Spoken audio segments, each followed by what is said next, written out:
ब्रह्मैवावशिष्यते। ॐ शान्तिः शान्तिः शान्तिः। शङ्करं शङ्कराचार्यं केशवं बादरायणं सूत्रभाष्यकृतौ वन्दे भगवन्तौ पुनः पुनः। ईश्वरो गुरुरात्मेति मूर्तिभेदविभागिने व्योमवद्व्याप्तदेहाय दक्षिणामूर्तये नमः। ॐ शान्ति शान्ति शान्तिः। सर्ववेदान्त सिद्धान्त गोचरं तमगोचरं गोविन्दं परमानन्दं सद्गुरुं प्रणतोऽस्म्यहम्।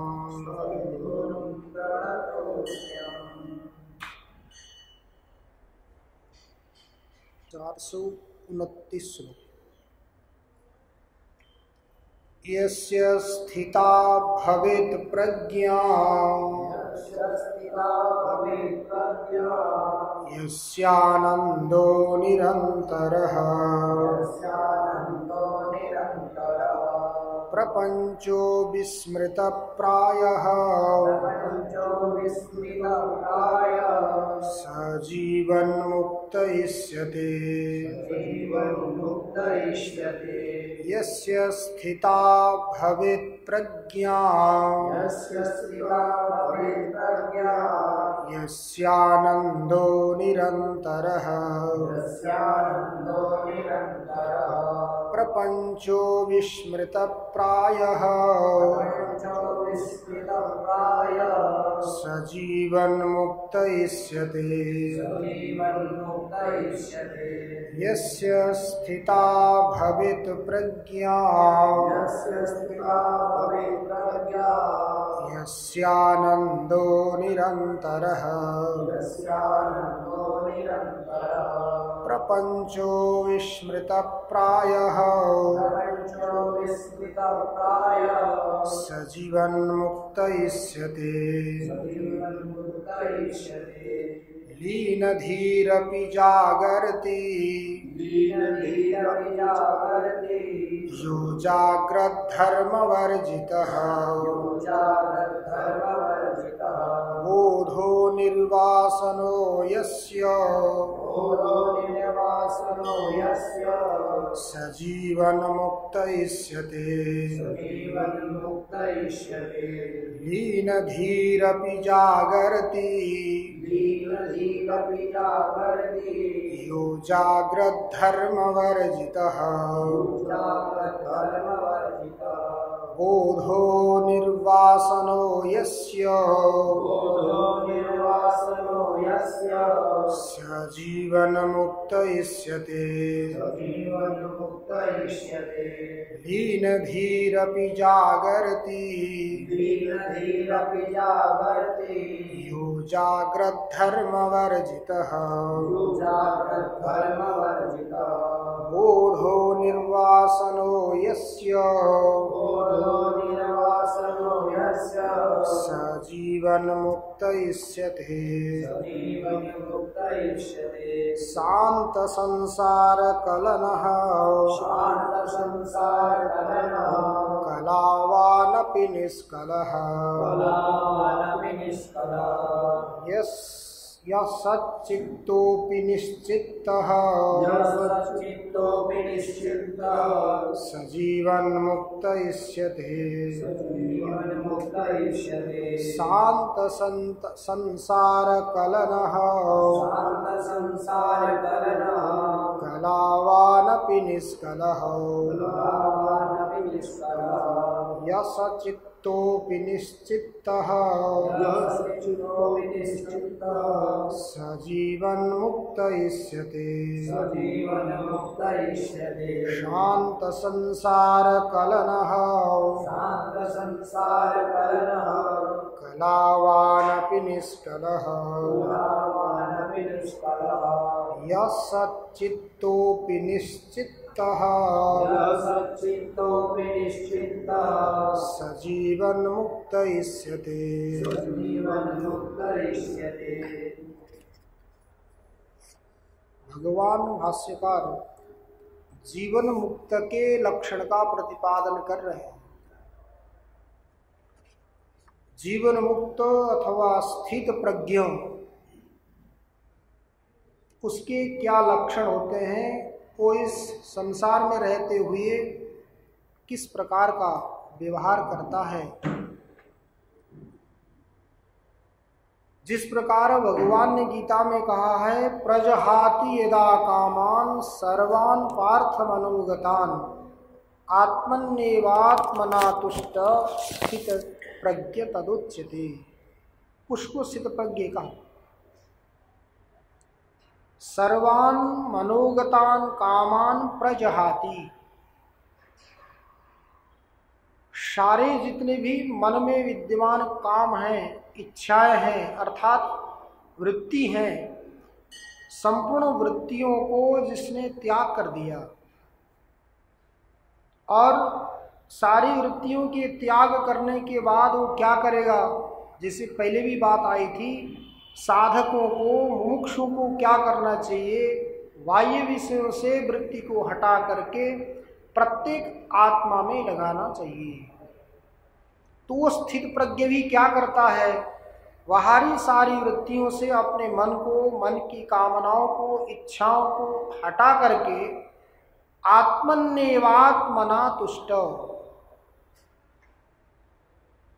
आत्मन्येव आत्मना तुष्ट, आत्मा में ही संतुष्ट होकर के रहता है। अर्थात आत्मा अर्थात स्वस्वरूप, स्वस्वरूप में ही स्थित होकर के रहता है।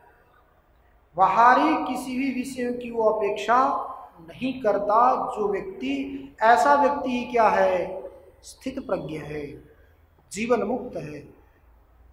और वही भगवान कहते हैं, दुखेषु अनुद्विग्न मनः सुखेषु विगत स्पृह वीतराग भय क्रोधो स्थितधिर मुनि उच्यते। हम लोग क्या करते हैं, थोड़ा सा कोई दुख आवे, प्रतिकूल परिस्थिति आवे तो हम उद्विग्न हो जाते हैं, और कोई थोड़ी सी सफलता मिल जावे, प्रतिकूल परिस्थिति आवे, अनुकूल परिस्थिति आवे तो हम सुख से समाये नहीं जाते। परंतु वो कैसा है, दुखेषु अनुद्विग्न मनः, विषम परिस्थितियों में भी, प्रतिकूल परिस्थितियों में भी वो अनुद्विग्न होकर के रहता है। देखिए, सत्संगी में और सत्संग न करने वाले में इतना ही अंतर है। ज्ञानी होगा तो भी अपने प्रारब्ध कर्म के अनुरूप जब तक शरीर रहता है तब तक सुख दुख का अनुभव करता हुआ रहेगा। अज्ञानी होगा तो भी जब तक प्रारब्ध कर्म है तब तक सुख दुख का अनुभव करते हुए संसार में रहेगा।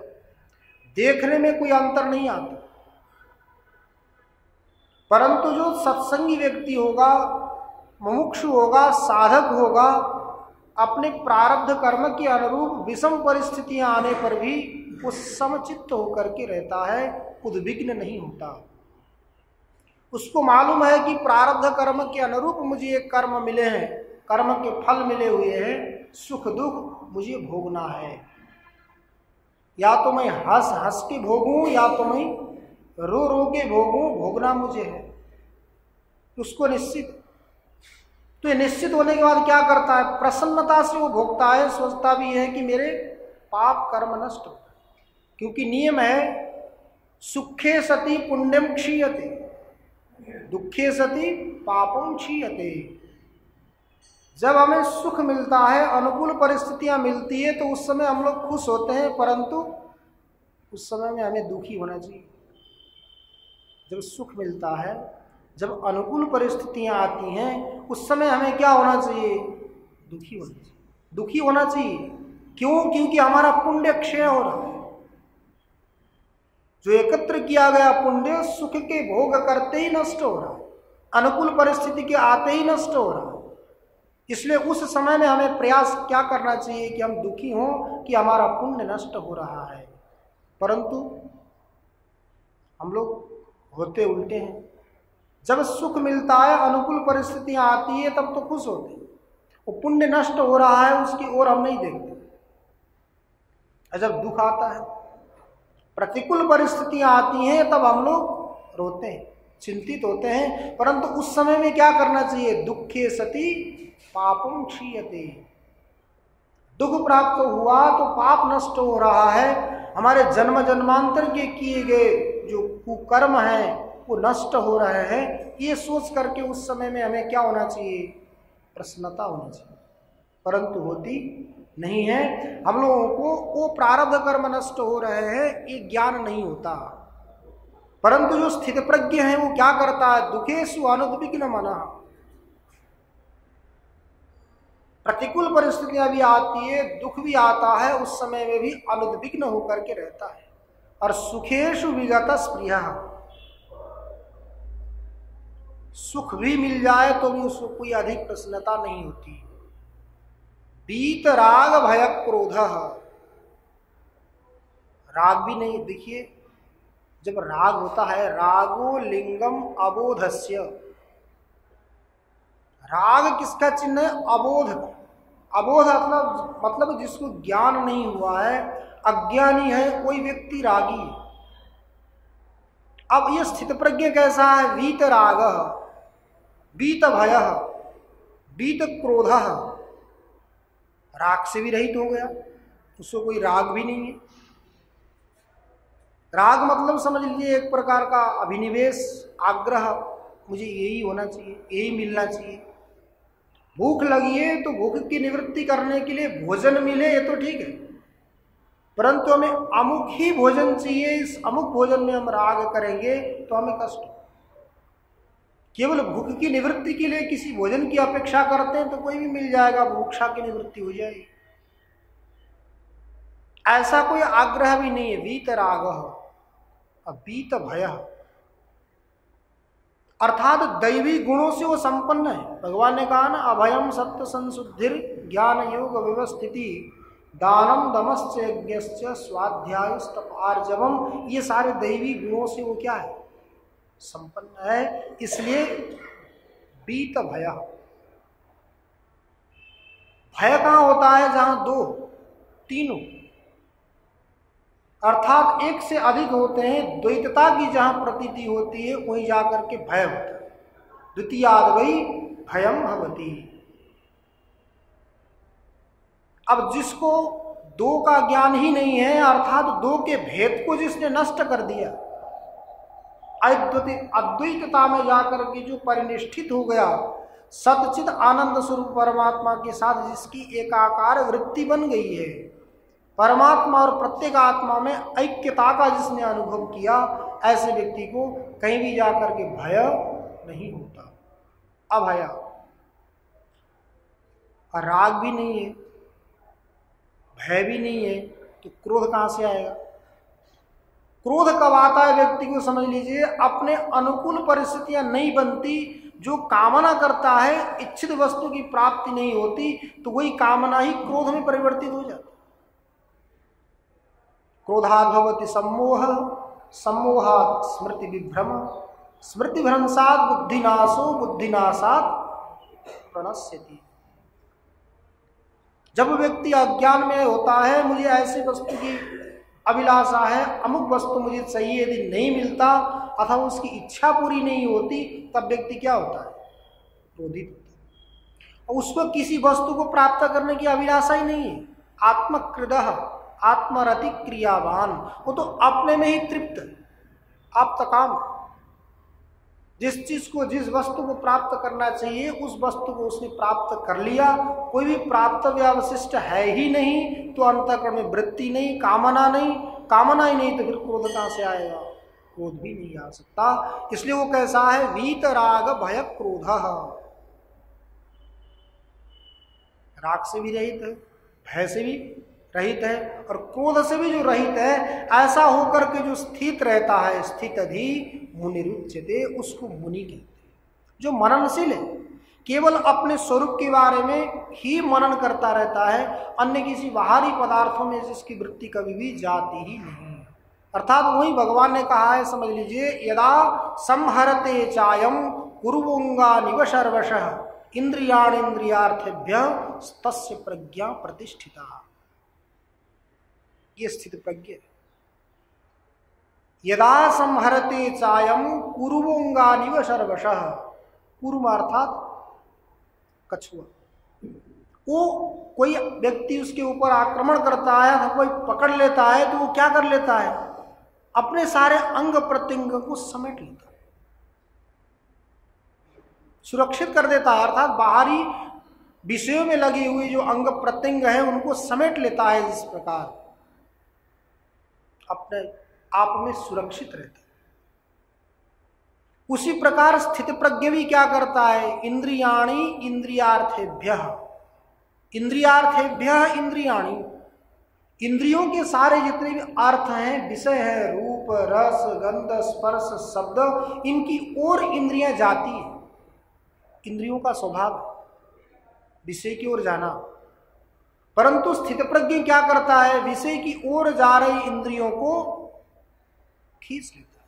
जिस प्रकार कछुआ अपने बाहर निकले हुए अंग प्रत्यंग को किसी आक्रमण के, किसी के भय से, प्रहार करने के भय से क्या कर देता है, अपनी सुरक्षा के लिए समेट लेता है, उसी प्रकार ये भी क्या करता है, मुमुक्षु को भी देखिए सदा सर्वदा उसको काल दिखता है।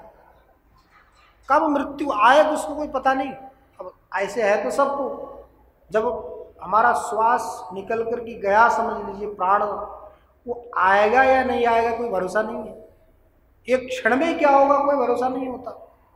इसलिए मुमुक्षुजन क्या करते हैं, सदा सर्वदा अपने पृष्ठ की ओर काल को देखते हैं। काल को देख करके सदा सर्वदा वो परमात्मा के चिंतन में ही लगे रहते हैं, क्योंकि शास्त्रों का सबका ये नियम है, अंते यामति सागति, अंतिम में जैसी हमारी बुद्धि होती है उसी प्रकार की हमारी गति होती है। इसलिए अंत सधे तो सब सधे, अंत हमें क्या करना है, साधना है, उसको सफल करना है। तो अंत को सफल करने के लिए क्या करना पड़ेगा, जीवन भर सत कर्मों का आचरण करना। क्योंकि देखिए व्यक्ति जो खा करके बैठा है ना, उसी का डकार आएगा। जैसा चीज खा करके बैठा है उसी का डकार आएगा। उसी प्रकार जीवन भर व्यक्ति ने जिस प्रकार के विषयों के चिंतन किए हैं, जैसे कर्म किए हैं, अंतिम में जाकर के उसका मन भी, उसकी बुद्धि भी उसी विषय में टिक जाती है। इसलिए साधक मुमुक्षुजन क्या करते हैं, सदा सर्वदा उनको मृत्यु का भय बना रहता है कि कब आकर के मृत्यु पकड़ ले। मृत्यु के पकड़ते फिर क्या हो जाए, जातस्य ही ध्रुवो मृत्यु ध्रुवम जन्म मृतस्य च। जो उत्पन्न हुआ प्राणी वो निश्चित मरेगा, और जो मर गया फिर वो निश्चित रूप से उत्पन्न होगा। तो जायस्व और मृत्यु का एक चक्र चलता रहे। उससे बचने के लिए क्या करना, मृत्यु से भयभीत होकर के, थोड़े से भी व्यवधानी असावधानी हो गई, क्योंकि प्रमाद हो गई मृत्यु। प्रमाद ही क्या है, मृत्यु है। हम नित्य नैमित्तिक कर्मों में प्रमाद करते हैं, सत्संग में प्रमाद करते हैं, स्वाध्याय में प्रमाद करते हैं, तो समझ लीजिए हमारी क्या हो गई, मृत्यु हो गई। जो कर्म हमें करना चाहिए, शास्त्र ने विधान किया, उन कर्मों का आचरण नहीं करते, यही पाप है। शास्त्रविहित कर्मों का जब आचरण करना चाहिए, उस समय हम शास्त्रीय कर्म नहीं करेंगे, ऐसे तो बैठ नहीं सकते, कुछ न कुछ तो करेंगे। नहीं कश्चित क्षणमपि जातु तिष्ठत्य कर्मकृत। उत्पन्न हुआ प्राणी एक क्षण के लिए भी कोई भी कर्म किए बिना रह नहीं सकता, कोई न कोई कर्म करेगा। और शास्त्रीय कर्म नहीं करेगा तो अशास्त्रीय कर्म करेगा, तो अशास्त्रीय कर्म करेगा तो उसको अशास्त्रीय कर्म के निमित्त से पाप लगेगा। उसी पाप से बचने के लिए हमें क्या करना है, शास्त्रीय कर्मों का अनुसरण करना है। अब ये कब पता चलेगा, जब हम स्वाध्याय करेंगे, सत्संग करेंगे, तब जाकर के पता चलेगा। इसलिए मुमुक्षुजन क्या करते हैं, इंद्रियों के सारे जितने भी अर्थ सामने आने पर भी उन अर्थों में इंद्रियों को न लगा करके उन अर्थों से इंद्रियों को खींच लेते हैं। क्योंकि इंद्रियों का स्वभाव है जितने भी विषय का ये उपभोग करेंगे, उपभोग करके तृप्त होंगे, ऐसी बात नहीं। जिस प्रकार अग्नि की ज्वाला में उस ज्वाला को शांत करने के लिए घी यदि डाला जाए तो ज्वाला और बढ़ती जाती है, उसी प्रकार ये इंद्रियों का स्वभाव है। एक विषय का इन्होंने उपभोग किया तो दूसरे की इच्छा, दूसरे का उपभोग किया तो तीसरी की इच्छा, तीसरी का उपभोग किया तो चौथी की इच्छा। अर्थात इस अंतःकरण की जो कामना है इसकी कभी भी तृप्ति नहीं होती। अब ऐसे करते करते करते सारी इंद्रियां क्या हो जाएगी? जीर्ण हो जाएगी, इंद्रियों की शक्ति नष्ट हो जाएगी, तो भी विषय की जो वासना है वो तृप्त नहीं होती। इसलिए मुमुक्षुजन क्या करते हैं? केवल निरंतर नित्य आनंद की अनुभूति करने के लिए इन सारे विषयों को विष्टवद त्याग देते हैं। मल भांडवत, जिस प्रकार मल का भांडा हम लोग उसकी उपेक्षा कर देते हैं, छोड़ देते हैं, उसमें कोई मोह नहीं होता, उसी प्रकार मुमुक्षु को भी इन सारे विषयों में क्या होता है? वैराग्य होता है। इसलिए यस्य स्थिता भवेत् प्रज्ञा, जिसकी प्रज्ञा क्या है? स्थित है। यस्यानंदो निरंतर, जिसका आनंद कैसा है? निरंतर है। क्योंकि विषय का जो आनंद होगा वो निरंतर नहीं है। जब इंद्रियों के साथ उन विषयों का संबंध होगा तब तो आनंद होगा। अब इंद्रियों से जब विषय हट जाएंगे तो फिर आनंद हट जाएगा। परंतु जो स्थित प्रज्ञ है, जिसकी प्रज्ञा स्थित हो गई है, उसका आनंद कैसा है? यस्यानंदो निरंतरः, जिसका निरंतर आनंद है। और प्रपंचो विस्मृत प्रायः, ऐसा लगता है कि उसने प्रपंच को भूल गया। मेरे हैं, मैं हूं, मेरे से सारे संबंधित हैं, इस प्रकार का जो व्यवहार है, प्रपंच है, बाहरी विषयों को उसने क्या कर गया? सारा भूल गया।